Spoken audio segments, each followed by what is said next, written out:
പിതാവിൻ്റെയും പുത്രൻ്റെയും പരിശുദ്ധാത്മാവിൻ്റെയും നാമത്തിൽ ആമേൻ. ഈശോ മിശിഹായിക്ക് സ്തുതിയായിരിക്കട്ടെ. യേശുവിൽ സ്നേഹം നിറഞ്ഞ സഹോദരങ്ങളെ എല്ലാവരെയും ദൈവവചനധ്യാനത്തിലേക്ക് നമ്മുടെ കർത്താവായ യേശുക്രിസ്തുവിൻ്റെ നാമത്തിൽ സ്വാഗതം ചെയ്യുന്നു. നമ്മുടെ കർത്താവ് ഈശോ മിശിഹ എല്ലാവരെയും സ്വർഗം തുറന്ന് അനുഗ്രഹിക്കട്ടെ എന്ന് പ്രാർത്ഥിക്കുന്നു. യേശുവിൽ സ്നേഹം നിറഞ്ഞ സഹോദരങ്ങളെ,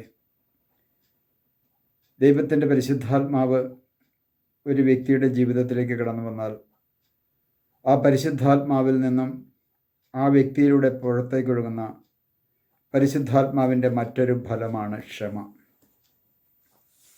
നമ്മുടെ സമൂഹത്തിൽ ഓരോ വ്യക്തികൾക്കും ഇന്ന് ആവശ്യമായിരിക്കേണ്ട വലിയൊരു പുണ്യവും കൂടിയാണ് ക്ഷമ. ഒരു വ്യക്തിക്ക് മറ്റൊരു വ്യക്തിയോട് ക്ഷമിക്കണമെങ്കിൽ ദൈവത്തിൻ്റെ പരിശുദ്ധാത്മാവിൻ്റെ ഇടപെടൽ ആവശ്യമാണ്. കാരണം ക്ഷമയുടെ ഉറവിടം ദൈവമാണ്. ക്ഷമയുടെ ഉറവിടം ദൈവമാണ്. അത് ദൈവത്തിലാകയാൽ ദൈവത്തിൻ്റെ ആത്മാവ് ഒരു വ്യക്തിയുടെ ജീവിതത്തിലേക്ക് കടന്നു വരുമ്പോൾ മാത്രമാണ് ആ ആത്മാവിൽ നിന്നും ക്ഷമ മറ്റ് വ്യക്തികളിലേക്ക് ഒഴുകുകയുള്ളൂ. നാം ഓരോരുത്തരും ദൈവത്തിന് മുമ്പിൽ ഒന്ന് ആത്മപരിശോധന ചെയ്യണം. വചനം ശ്രവിച്ചപ്പോഴും വചനം സ്വീകരിച്ചപ്പോഴും മറ്റു കൂദാശകളിലൂടെയും വിശ്വാസത്തിലൂടെയും എല്ലാം ദൈവത്തിൻ്റെ പരിശുദ്ധാത്മാവിനെ നാം ഓരോരുത്തരും സ്വീകരിച്ചവരാണ്. ആ സ്വീകരിച്ച നമ്മുടെ ജീവിതത്തിൽ നിന്നും ആ പരിശുദ്ധാത്മാവിൻ്റെ ഫലം എത്രമാത്രം ക്ഷമ നമ്മിൽ നിന്നും പുറത്തേക്ക് ഒഴുകുന്നുണ്ട് എന്ന് ദൈവത്തിന് മുമ്പിൽ ഒന്ന് ആത്മപരിശോധന ചെയ്യണമേ. സങ്കീർത്തകൻ പറയുന്ന ഒരു കാര്യമുണ്ട്. 86 സങ്കീർത്തനത്തിൻ്റെ 5 തിരുവചനത്തിൽ ദാവീദ് രാജാവ് പറയുന്നൊരു കാര്യമുണ്ട്. കർത്താവേ, അങ്ങ് നല്ലവനും ക്ഷമാശീലനുമാണ്. അങ്ങയെ വിളിച്ചപേക്ഷിക്കുന്നവരോട് അങ്ങ് സമൃദ്ധമായി കൃപ കാണിക്കുന്നു.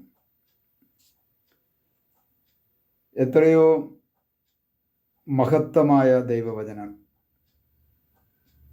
പാപം ചെയ്ത് ദാവീദ് രാജാവ് ദൈവത്തിൽ നിന്നും അകന്നപ്പോൾ അനുതപിച്ച് ദൈവത്തിന് മുമ്പിലേക്ക് മടങ്ങി വന്ന ദാവീദിൻ്റെ മുൻപിലേക്ക് ദൈവം ചുരിഞ്ഞു കൊടുത്ത വലിയൊരു അനുഗ്രഹം തന്നെയായിരുന്നു ക്ഷമ.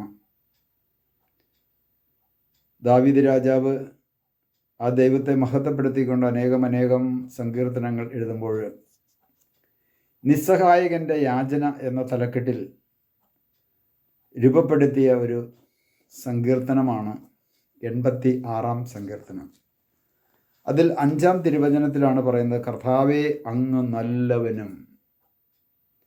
ഒന്നാമതായി ദാവീദ് രാജാവിൻ്റെ ഉള്ളിൽ ദൈവത്തെക്കുറിച്ച് കാണുന്നത് നല്ലവനായിട്ടാണ്.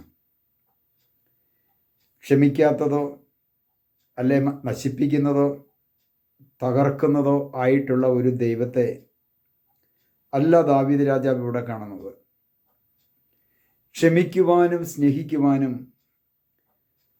തന്നിലേക്ക് ചേർത്ത് നിർത്തുവാനും ആഗ്രഹിക്കുന്ന പ്രവർത്തിക്കുന്ന ഒരു ദൈവത്തെയാണ് യഥാർത്ഥത്തിൽ ദാവീദിൻ്റെ ജീവിതത്തിൽ അനുഭവിക്കുവാൻ സാധിച്ചത്.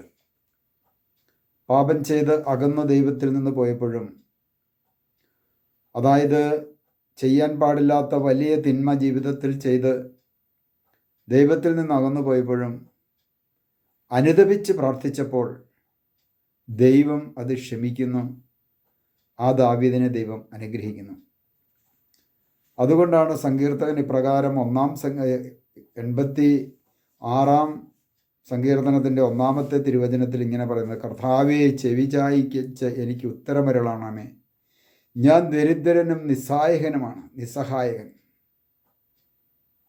എളിമയുടെ ഏറ്റവും താഴെത്തട്ടിൽ വന്നുകൊണ്ട് സങ്കീർത്തകൻ തുടർന്ന് പറയുകയാണ്, എൻ്റെ ജീവനെ സംരക്ഷിക്കണമേ, ഞാൻ അങ്ങയുടെ ഭക്തനാണ്.